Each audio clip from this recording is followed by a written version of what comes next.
Hello नमस्ते दोस्तों। आज की कहानी का नाम है बहू का तांडव। बड़े भाई की शादी को लगभग 10 साल हो गए थे और अब छोटे भाई की शादी हुई थी। माँ पिताजी काफी बूढ़े हो चुके थे। छोटे भाई की पत्नी ने आते ही घर में तांडव शुरू कर दिया था।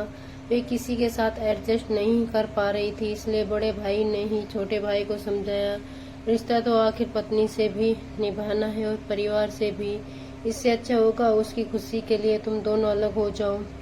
वे भी खुश रहेगी और तुम दोनों चैन से दो रोटी खा पाओगे, वरना रोज रोज ये चिक चिक में तुम पिस जाओगे। छोटा भाई परिवार से अलग नहीं होना चाहता था, लेकिन बड़े भाई और माँ बाप के समझाने पर वह अपनी पत्नी के साथ अलग घर में शिफ्ट हो गया। अब उसकी पत्नी पूरी तरह से खुश थी, क्योंकि अब उसे ससुराल का किसी प्रकार का कोई बंधन नहीं था।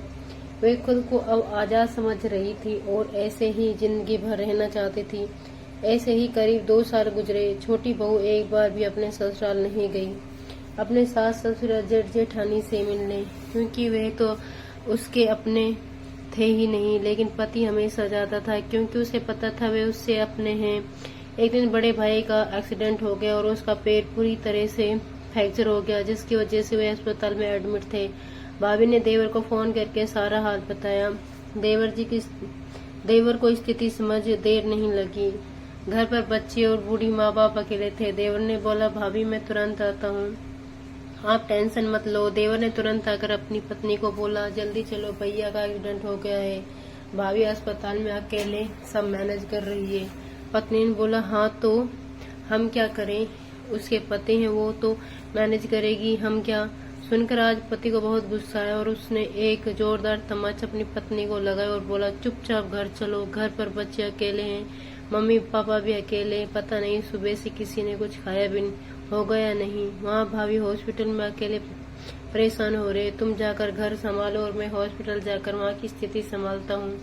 पत्नी ने बोला, हिम्मत कैसे हुई तुम्हारी मेरे ऊपर हाथ उठाने की। पति ने बोला, क्योंकि ये करने के लिए आज तुमने मुझे मजबूर कर दिया है।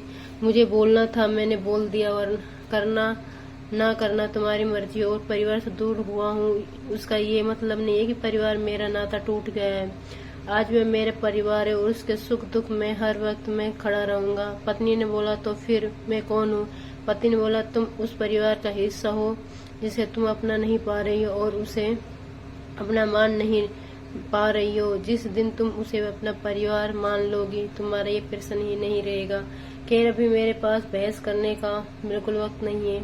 अगर आज अभी और इसी वक्त तुम मेरे साथ नहीं चली, तो आगे से अपने मायके के हर सुख दुख में अकेले जाने के लिए तैयार रहना।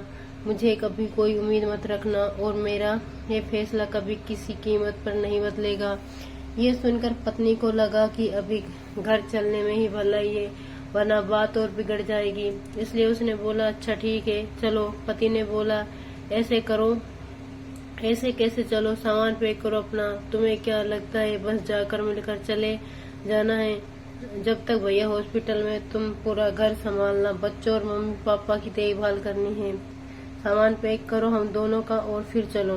पत्नी ने बोला, फालतू की बकवास मत करो, मुझसे ये सब कुछ नहीं होगा। पति ने बोला, करना है तो तुम्हें ही पड़ेगा। माँ बाप सिर्फ भाई भाभी के नहीं है, हमारे भी हैं। और रही भाभी के बच्चों की बात, तो शायद मैं पता नहीं, शादी से पहले मुझे जॉइंट्स हो गया था। मैं करीब 1.5 महीने बिस्तर में पड़ा था। उस वक्त मेरी सारी सेवा मेरी भाभी ने की थी, तो उस टाइम मेरी जिंदगी में ही नहीं थी, तो क्या उसकी जिम्मेदारी था?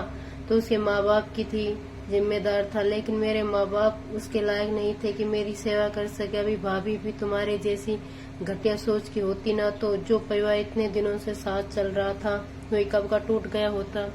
कम से कम उसकी सोच ऐसी है कि मेरे माँ बाप चैन की 2 रोटी तो खा रहे हैं, बुढ़ापे में उनकी सेवा तो हो रही है, वरना तुम्हारी जैसी औरत तो बस घर बसाए घर को तबाह करने के लिए पैदा होती। अभी भी वक्त है, तुम सुधर जाओ, वरना तुम्हें मुझे मजबूर कर रही हो कि कोई ऐसा फैसला लेने जो मैं नहीं लेना चाहता। कहकर पति बाहर गाड़ी पर जाकर बैठ गया। पत्नी को समझ आ गया कि अभी पति को कुछ कह पाना उसके बस की बात नहीं, और शायद कभी भी पति को कुछ भी गलत कर पाना उसके बस की बात नहीं है। उसे अपना घर टूटता हुआ नजर आ रहा था, इसलिए चुपचाप सामान पैक किया और जाकर गाड़ी में बैठ गई। पति ने गाड़ी अपने माँ बाप के घर की तरफ बढ़ा दी, इस इरादे के साथ कि वहाँ तमीज में रहना। वेज का कलह करने की कोई जरूरत नहीं है, वरना वही रूप देखोगी जो तुमने कभी नहीं देखा होगा, क्योंकि इस वक्त सिचुएशन सामान्य नहीं है बल्कि परेशानी वाली है और मैं उसमें एक परेशानी खड़ी नहीं करना चाहता। पत्नी अपने पति के गुस्से को अच्छे से समझ चुकी थी और पति सोच रहा कि अगर वह यही फैसला 2 साल पहले लेता तो शायद आज वह अपने घर में होता, अपने परिवार के साथ, क्योंकि घर औरत अलग नहीं करती। घर तब अलग होते हैं जब पुरुष उसके लिए तैयार होते हैं। अगर जरूरत है और मजबूर है तो जरूरी अलग होना चाहिए, लेकिन बिना किसी जरूरत और मजबूरी के जो पुरुष ऐसा फैसला लेते हैं वे घर तोड़ने के लिए जिम्मेदार होते हैं, न कि उनकी पत्नी। अगर दोस्तों ये कहानी पसंद आई हो तो चैनल को लाइक शेयर सब्सक्राइब जरूर करें।